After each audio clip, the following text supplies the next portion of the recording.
今日私がテストしているのはヤマハから発売されたばかりの新型原付2種スクーター NMAX です。この NMAX はヤマハの MAX シリーズの末艇としてリリースされたもので、そのスポーティーな外観とキャラクターから注目しているという方も多いのではないでしょうか。ということで今日はこの NMAX たっぷりと時間をとって試乗してその魅力をお伝えしたいと思います。それではまずこの NMAX のスペック、装備などを映像でざっとご紹介します。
はい、いかがだったでしょうか。この NMAX が一般的な原付2種スクーターと比較するとかなりスポーティーな性格、キャラクターに設計されているということがよくお分かりいただけたのではないでしょうか。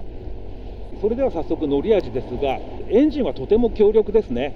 新開発のブルーコアエンジンを搭載しているということで、おおむね5500回転から6000回転ぐらいでバルブが低速側から高速側へと切り替わるということで、そのあたりの伸びの良さ、そして低速域の充実したトルク、こういったものも堪能できるエンジンとなっていると思います。実際にこのバイパスを制限速度も目いっぱいで走っていますが、エンジンの回転数自体はやみくもに高くなるというよりは、どちらかというとたっぷりとした豊かな低速域のトルクを生かしながら走っているという感じで、この点については速さだけではなく燃費にも大きく貢献するのではないかと思います。またハンドリングや直進安定性もとても優秀だと思います。先ほども映像でご紹介した通り、車体剛性はかなり優れていて、またそれに見合う足回りを装着しているわけですが、それだけではなく車体全体の重心も低めに設定されているということ、そして何よりも前後のタイヤのサイズが一般的な原付2種のスクーターと比較するとかなり大きい、そして太いタイヤが装着されているということで、この辺りも安定した走行性能に寄与しているものと思われます。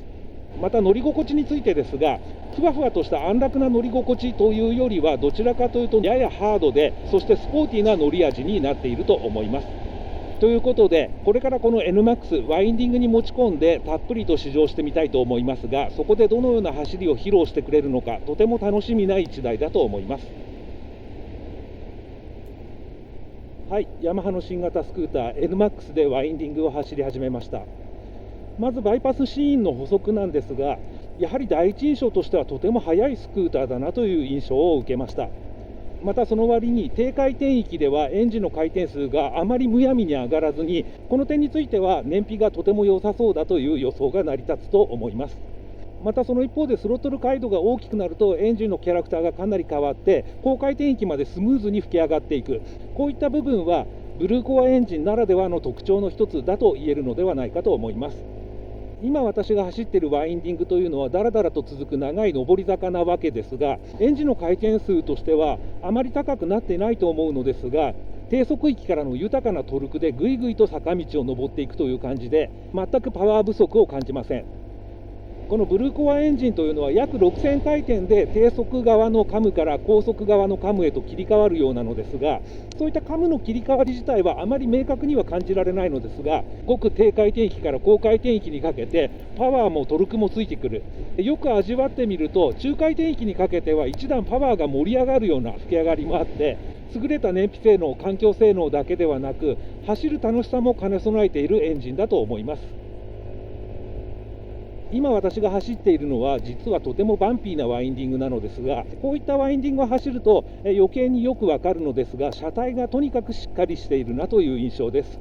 興味のある方はプロモーションビデオなどをネットで見ていただきたいと思うのですが、この NMAX のメインフレーム、車体というのはスペックシート上の表記としてはアンダーボーンフレームになっているのですが、通常のモーターサイクルのダブルクレードルフレームに近いようなカゴ型のフレームになっていて、これによって高い車体剛性が実現されているのだなということがよく理解できると思います。また前後の足回り、やはりセッティング自体は基本的にはやや固めということが言えるのではないかと思います。おそらくこれぐらい運動性能の高いスクーターだと、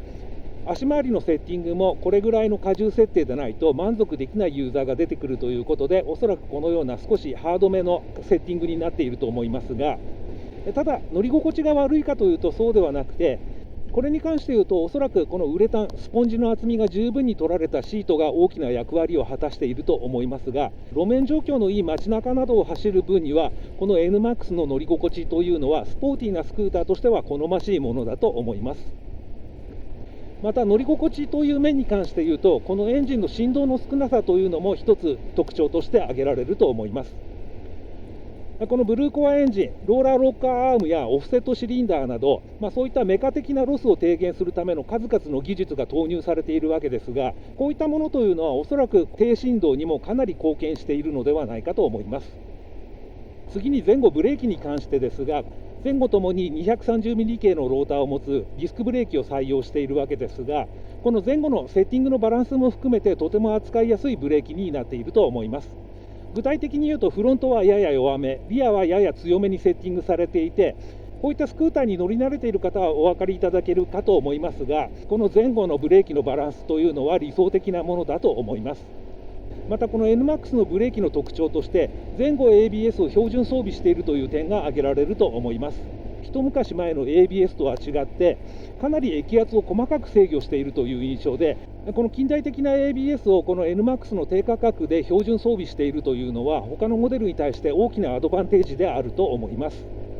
この NMAX の標準装着のタイヤというのは、例えばサイズでいうと同じヤマハのマジェスティ S とほぼ同サイズ、フロントだけはワンサイズ細くなっていますが、リアは 130mm 幅のタイヤを採用しているということで、これだけ走っても ABS が未だに一度も介入していないというのは、このタイヤのグリップの良さも一役買っているのではないかと思います。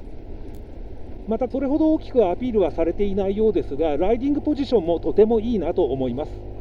私は身長179センチで、どちらかというと大柄なライダーなわけですが、そんな私が乗っても足元に窮屈さは感じられず、また小柄なライダーもシートの着座位置や足の置き場、そういったものを工夫すれば、この NMAX の車体を持て余すということはまずないのではないかと思います。またライディングポジションに関してさらに言うと、この NMAX の優れたドライバビリティ、車体の操縦性、そういった点においてもこのライディングポジションというのはかなり大きく影響しているのではないかと思います。この NMAX にまたがって乗車姿勢をとると、ちょうどこのフロアトンネルをライダーの両足のくるぶしのあたり、かかとのあたりで挟み込むようにホールドすることができるようになっているわけです。スクーターですから常にそうして走る必要性はないとは思いますが、このようなワインディングを少しスポーティーに走りたいと感じたときは、今のような乗車姿勢を取ることによってこの NMAX の車体をかなりスポーティーに操ることができるようになると思います。こういったフレキシブルなライディングポジションというのはこのクラスのスクーターにはなかなか見られないもので、これもまた一つこの NMAX の大きな特徴なのではないかと思います。またハンドリング自体についても低重心ゆえコーナーの途中で安定性を崩すというようなことは決してなく、その一方でスペックシートを見るとこの NMAX のキャスター角っていうのは26度ということで、こういったスクーターとしてはかなり立ってる方だと思うんですよね。そういうこともあって車体の倒し込みも軽いですし、運動性の良さも兼ね備えている。こういった点ではこの NMAX、あらゆる走行条件をカバーするかなり優れたハンドリングの持ち主と言えるかと思います。ということで今日はヤマハが発売したばかりの新型スクーター NMAX に試乗してきました。これだけ全方位的な性能をカバーしている大変出来のいい NMAX ですが、気になる点があるとすれば、例えばですね、坂道の途中などにある交差点で止まって両手を離してグローブを直したいとか、ちょっとした荷物の確認をしたいとか、そういったシーンというのはよくあるもので、そういった時にですね、左手のリアブレーキのレバーを固定するだけのような簡易的なものでも十分だと思うのですが、パーキングブレーキのようなものがあればなお使い勝手が良かったかなと思います。この NMAX というのは性能的にはほぼマジェスティ S に迫るものとなっており、税引き価格で言えばその差わずか9000円ということで、どちらを買おうか悩んでいるという方も多いのではないかと思います。その場合は走行ステージの違い、高速道路を走るのか否か、そしてスタイリングの好み、これで選んでしまってまず間違いないのではないかと思います。この2つのモデルは高い性能と経済性、そして利便性を兼ね備えたモデルであり、どちらを買ったとしても大きく後悔することはまずないと思います。